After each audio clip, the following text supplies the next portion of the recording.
Destination Medicine is a collaborative initiative of regional training hubs.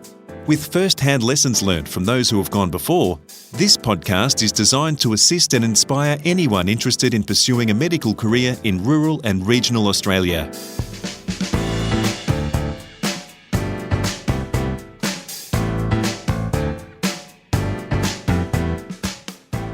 Welcome to Destination Medicine. I'm Nicole Goodman.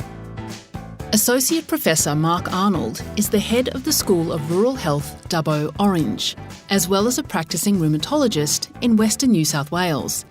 In fact, Mark Arnold has so many roles in his extraordinarily busy life that it's hard to know how he fits everything in. He enjoys the long relationships that he has with his patients as a result of his rheumatology work.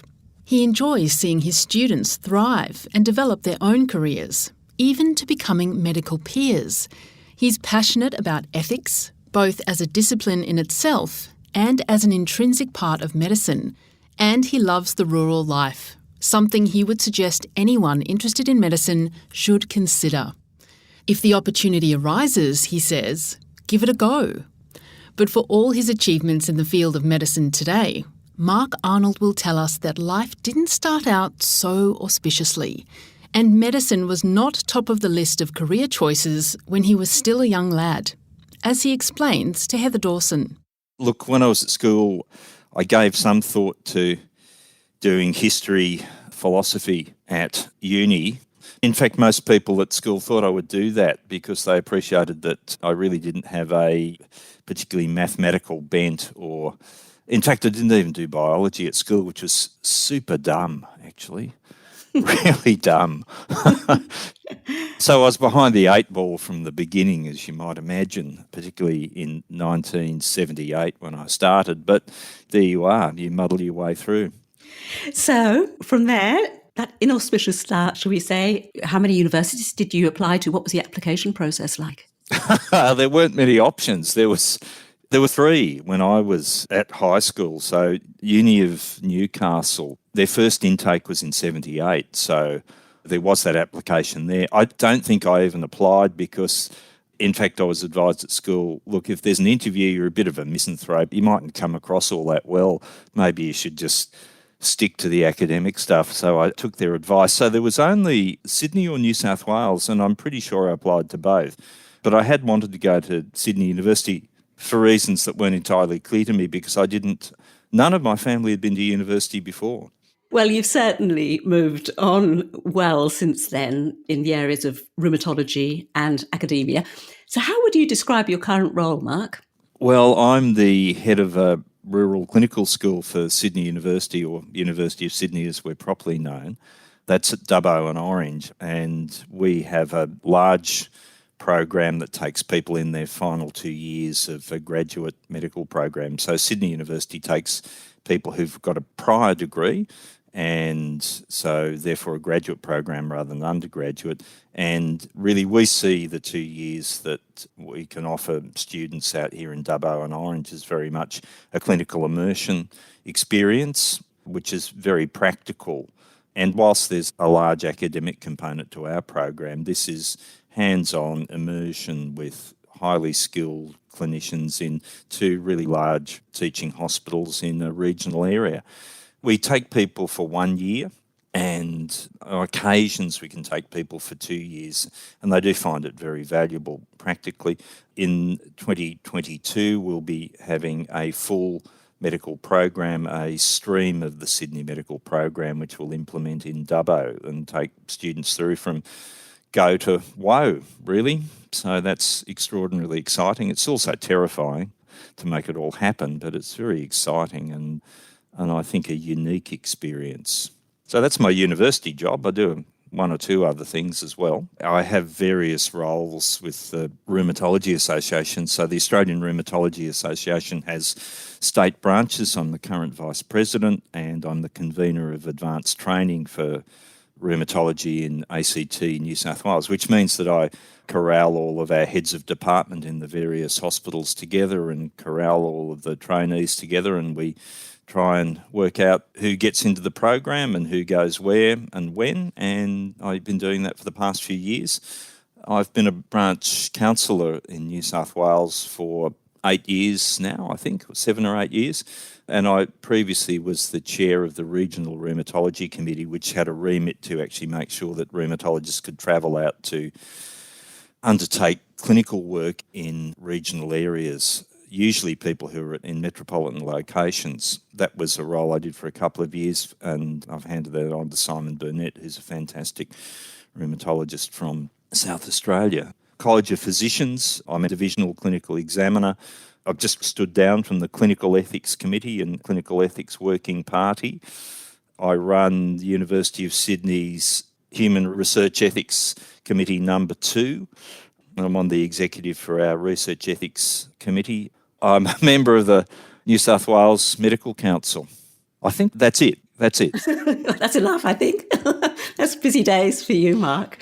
Tell me what triggered your interest in rheumatology and what pathway did you take to head in that direction? Yes. Well, look, in medical school, I realised that I was actually quite interested in musculoskeletal medicine, and I thought about doing orthopaedics, but for a variety of reasons that really didn't fly with me. And I think probably I realised about in 4th year of the 5-year program that I really wanted to do rheumatology. I mean, at that stage, it was quite a different speciality than it is now. A lot of people with multi-system diseases, intellectually quite challenging, and also quite challenging to offer appropriate treatment in those days, which was in the Bronze Age of rheumatology, really. And we used to see people who had tremendous consequences of uncontrolled inflammation, which manifests with a high rate of cardiac disease, a high rate of malignancy, lots of infections from excessive immunosuppression, which is our only treatment option, and also other effects on other organ systems. So it was a really challenging area to be in, and I don't think that I felt that I was uniquely equipped or I had something to offer, but I found it the most interesting of anything that I had done.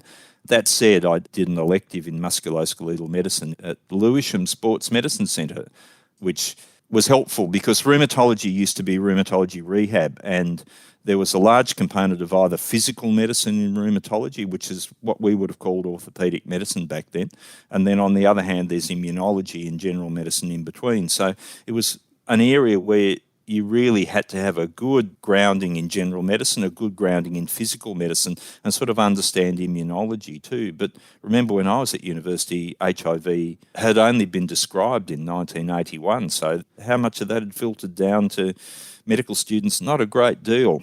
So that's why I say we're in the Bronze Age. So is it emerging out of the Bronze Age now, though? Would you say that it's an exciting area of medicine for people who might be considering rheumatology? Yeah, look, well, I think over 30-odd years of doing rheumatology, it's been transformational, the way that we can look after people. So now we have an extraordinary array of really effective treatments that are actually much less problematic to use. So we can then concentrate on what I think is important in medicine rather than the crude outcome of making sure that people's joints aren't destroyed or they have organ failure as a consequence of a multi-system disease. We can actually look at trying to understand what's important for those people to live their lives the way they want to live. And we can now think about that, whereas before we had to deal with the biology first and foremost, because if we didn't deal with that, their survival was so poor in many conditions, and that's dramatically changed. So it's allowed rheumatology to incorporate really challenging technological innovations in medicine and actually use it for humanitarian ends, which is why I'm actually really pleased I did it. Well, Mark, you obviously do so many different things in your medical career. What would you say is the most rewarding role that you've got, and why would that be? The thing that's the most satisfying?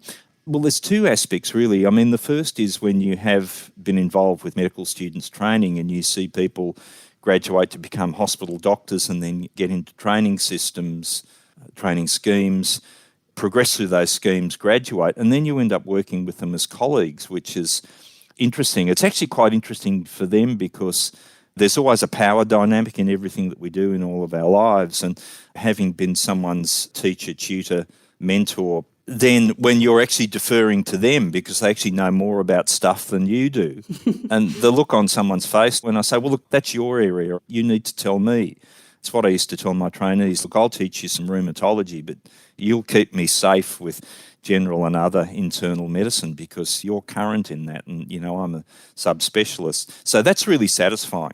So tremendous number of people I've had involvement with who've become great general practitioners, great anaesthetists, great surgeons, great physicians, and good people too, which is, you can't really be a good doctor without being a decent person. So that's highly satisfying. But nowadays, because I don't do so much clinical work is an important part of what I do. I didn't mention that in the list of all the other things I do, but I do about a day and a half, 2 days clinical work a week, and seeing people actually improve and being able to go and live their lives the way they want is highly satisfying, particularly out in a regional area where the social gradient works and there are a lot of health disparities, and it's very rewarding to see people getting their lives back on track and doing what they want to do. In your role as head of the School of Rural Health across Dubbo and Orange, are there challenges as well as rewards? Yeah, well, they're 150 kilometres apart, which is a challenge. I mean, there's that old truism that if you've lived in and worked in one country town, you've lived and worked in one country town, and Dubbo and Orange are different places. And so it's interesting to have that difference. Orange is a different town to Dubbo entirely. The physicians that I work with, I'm using physicians in the global sense, not just as internal medicine, have their different interests and their different priorities from town to town. At the end of all of that, though, we're still in the business of providing good care for patients. Regional hospitals seem to be under many challenges that metropolitan hospitals also face, but they're amplified out here because of budgetary squeezes and the need to provide comprehensive care to people who have lots of health issues and health problems that arise from economic and social disparities. I'm a bit of a cynic. We have a universal healthcare system which purports to take care of everybody equally. Look, it tries, it doesn't, and we have to be advocates for our patients out here to make sure that we're not an afterthought in medicine. And I think that's a role that we emphasise to students, advocacy in medicine, and it's a role that in Dubbo and Orange, I think all of my colleagues take very seriously, to be an advocate for the people in the area, to make sure that we're not marginalised. So what advice would you give, Mark, to students, perhaps the ones that are already there with you, but ones studying in metropolitan areas, to consider moving to a regional or rural area to practice their medicine? Well, we have this discussion a lot about what is it that makes people want to work out of a metropolitan area. Well, firstly, if people are prepared for a challenge, it certainly is a challenge because of resourcing and availability of some of the investigations that we need to do for patients, the practicality of arranging those things, whether they actually make a difference, similar issues with implementing treatment. These are challenging things, and they actually make you do real medicine. You actually have to be careful and continent about what you're asking and ordering and what you're treating, because it's all very well to say, well, you need an MRI of your neck for this, that and the other. But, well, doctor, I've got to travel 500 kilometres and I'll probably have to stay overnight somewhere to have that done. And then I've got to travel back. So how practically do I do that? So that is actually a challenge, and you end up being a bit of a quartermaster for patients actually trying to arrange all of those things. So there's that challenge.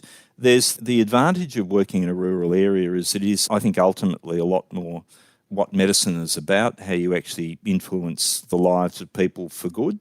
That might sound a bit of a homily, but really I think out here you can see how people's lives are better, or you can actually improve their lives to live them the way they want, a little bit more than in the city. There's also the network of colleagues that you have out in a rural area, which is similar to working in a hospital in Sydney in the 70s and 80s where everybody knew one another and you're not a faceless person in an organisation.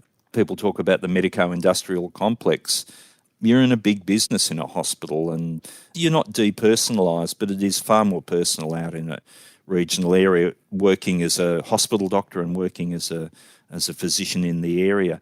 With that comes its challenges too, how you negotiate the boundaries between being a doctor and being a person in a rural area. So that's a different skill set. But I think ultimately it's very satisfying.